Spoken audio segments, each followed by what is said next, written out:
Why does 80s music often feel better than music from the 2000s?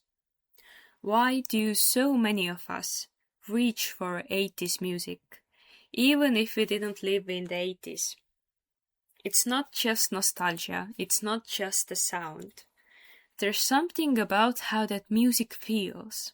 Because when we choose music, we are often choosing the version of ourselves we want to be in.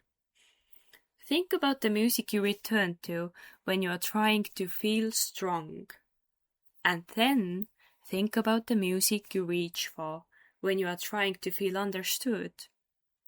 Chances are they come from different decades.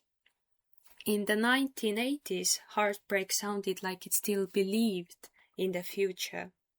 In the 2000s, heartbreak sounded like someone sitting on the floor, telling the truth, or more, spitting the truth into your face without filtering any of it.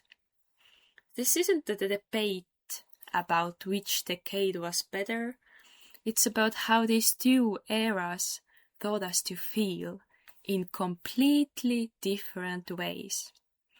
The 1980s were loud, not just in sound, but in belief. The world felt unstable, the Cold War, nuclear anxiety, political tension, and yet music didn't collapse inward. It reached outward.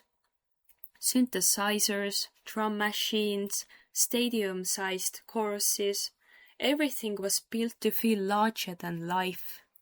Emotion wasn't hidden, it was performed. Love wasn't quiet, heartbreak wasn't small, even sadness sounded cinematic. Take Blue Monday by New Order. Despite the name, it doesn't sink into despair. It moves, it pulses, it dances forward. Originally, Blue Monday wasn't even about depression.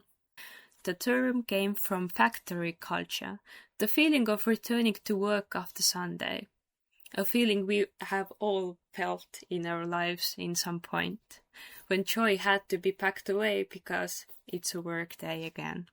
Later, in the 2000s, psychologists tried to calculate Blue Monday, the so-called most depressing day of the year, often landing on the third Monday of January. But the feeling existed long before the formula. In the 80s, that heaviness didn't freeze you. It gave rhythm to it. Even heartbreak sounded like it believed in tomorrow. By the 2000s, something shifted. The fantasy cracked. The internet arrived, connection became constant, but intimacy became fragmented. Music stopped pretending it knew where we were going. Instead, it asked how we were surviving right now.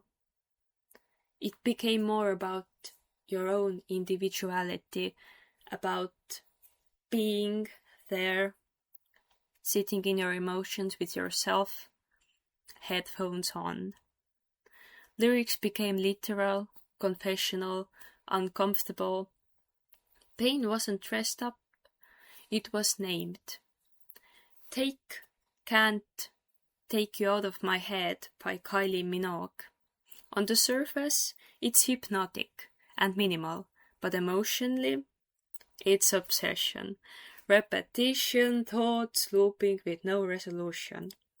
This song carries new wave DNA. You can trace it straight back to the New Order. But where Blue Monday danced through heaviness, Kylie's track circles inside it.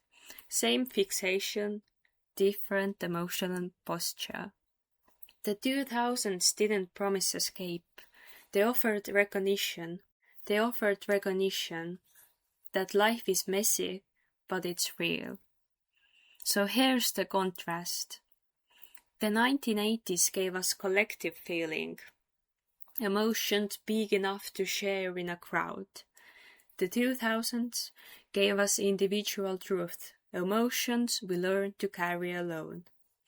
The 80s used metaphor and spectacle. The 2000s used confession and exposure. One decade taught us how to dream, the other taught us how to sit with reality and survive it.